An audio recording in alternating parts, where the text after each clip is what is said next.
आयुष कबूतर ने बचाई शेर की जान। जंगल की हरियाली, सुबह की ठंडी हवाएं, पक्षियों की चहचहाट और जानवरों की अलग अलग आवाजें मानो जीवन का एक मधुर संगीत बजाती थीं। उस जंगल का राजा था बलवान शेर, पर वहीं एक नन्हा सा कबूतर भी अपने छोटे से घोंसले में शांत जीवन बिता रहा था।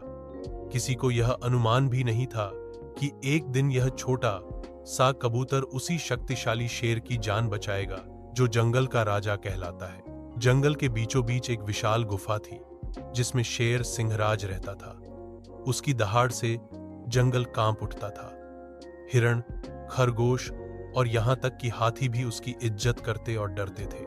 सिंहराज ताकतवर होने के बावजूद अकेलापन महसूस करता था। जंगल का राजा होने के कारण उसके दोस्त बहुत कम थे। वह चाहता था कि सब उससे प्यार करें, लेकिन उसकी दहाड़ और रौब देखकर सब उससे दूरी बना लेते। जंगल के एक पेड़ की ऊंची डाल पर एक छोटा सा कबूतर अपने परिवार के साथ रहता था। उसका नाम था चिंकी। वह बेहद मासूम, दयालु और साहसी था। उसे दूसरों की मदद करना अच्छा लगता था। कबूतर अक्सर सोचता, कितना अच्छा होता अगर जंगल में सब एक दूसरे की मदद करते, न कि डरते। एक दिन शेर गुफा से निकलकर पानी पीने झील के किनारे आया। वहीं कबूतर पानी पीने उतरा। शेर को देखकर बाकी पक्षी उड़ गए, लेकिन कबूतर वहीं ठहरा रहा। शेर ने हैरानी से पूछा, अरे छोटे पक्षी, तू भागा क्यों नहीं? क्या तुझे मुझसे डर नहीं लगता? कबूतर मुस्कुराया, डर क्यों लगूं महाराज? आप जंगल के राजा हैं, हमें सुरक्षा देने वाले। आपसे डरने की जगह तो सम्मान होना चाहिए। शेर को यह सुनकर अच्छा लगा। पहली बार किसी ने उससे डरकर भागने की जगह प्यार और सम्मान दिखाया। उस दिन के बाद शेर और कबूतर अक्सर मिलने लगे। धीरे धीरे उनमें दोस्ती हो गई। जंगल में कुछ शिकारी आए। वे शेर की खाल और हड्डियों के लिए उसे मारना चाहते थे। उन्होंने जाल बिछाया और शेर को पकड़ने की योजना बनाई। एक दिन जब शेर शिकार करने निकला, उसका पैर शिकारी के लोहे के जाल में फंस गया। शेर ने पूरी ताकत लगाई, लेकिन जाल इतना मजबूत था कि वह छुड़ा नहीं पाया। शेर की दहाड़ पूरे जंगल में गूंज उठी।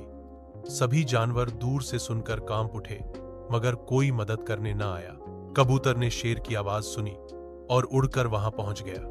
उसने देखा कि उसका मित्र बुरी तरह जाल में फंसा है। शेर ने आंखों में आंसू भरकर कहा, चिंकी, अब लगता है मैं बच नहीं पाऊंगा। शिकारी आते ही मुझे मार देंगे। कबूतर ने दृढ़ता से कहा, नहीं मित्र, जब तक मैं जिंदा हूं तुम्हें कुछ नहीं होने दूंगा। कबूतर ने तुरंत योजना बनाई। वह अपने नुकीले चोंच से जाल के धागों को काटने लगा। छोटी चोंच से धातु तो नहीं कट सकती थी, लेकिन जाल के किनारे बंधी रस्सियां वह धीरे धीरे काटने लगा। घंटों मेहनत करने के बाद आखिरकार जाल ढीला पड़ने लगा। शेर ने अपनी पूरी ताकत लगाई और जोर से झटका दिया। जाल टूट गया और शेर आजाद हो गया। जैसे ही शेर आजाद हुआ, दूर से शिकारी आते दिखे। शेर ने कबूतर से कहा, तुम उड़ जाओ, वरना शिकारी तुम्हें भी पकड़ लेंगे। पर कबूतर ने बहादुरी दिखाई। उसने उड़कर आसमान में चक्कर लगाने शुरू किए और जोर जोर से फड़फड़ाने लगा ताकि शिकारी का ध्यान बंट जाए।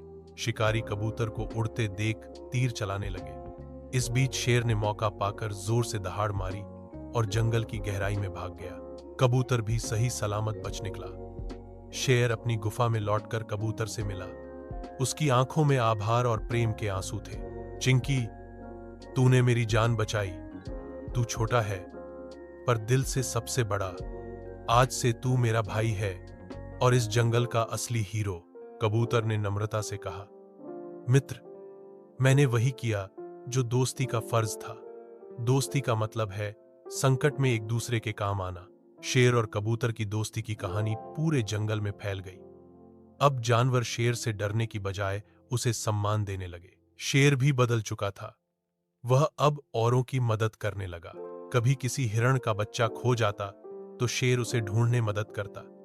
कभी हाथी को कीचड़ से निकालने में सहयोग देता। कबूतर उसकी सलाहकार बन गया।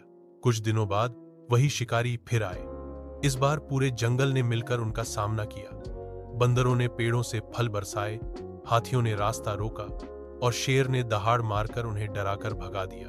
जंगल ने पहली बार मिलकर जीत हासिल की। सबने महसूस किया कि एकता में कितनी शक्ति होती है। कहानी हमें सिखाती है कि बड़ा या छोटा होना मायने नहीं रखता, दिल बड़ा होना चाहिए। सच्ची दोस्ती वही है जो मुसीबत में काम आए। मिलजुल कर रहने से ही हर मुश्किल का सामना किया जा सकता है। शेर और कबूतर की दोस्ती की मिसाल जंगल में अमर हो गई। जब भी कोई संकट आता, दोनों साथ मिलकर उसका सामना करते। जंगल के बच्चे अपने माता पिता से यह कहानी सुनते और सीखते कि हिम्मत, दोस्ती और दयालुता सबसे बड़ी ताकत है। ऐसी और रोचक और प्रेरणादायक कहानियों के लिए चैनल को सब्सक्राइब करें।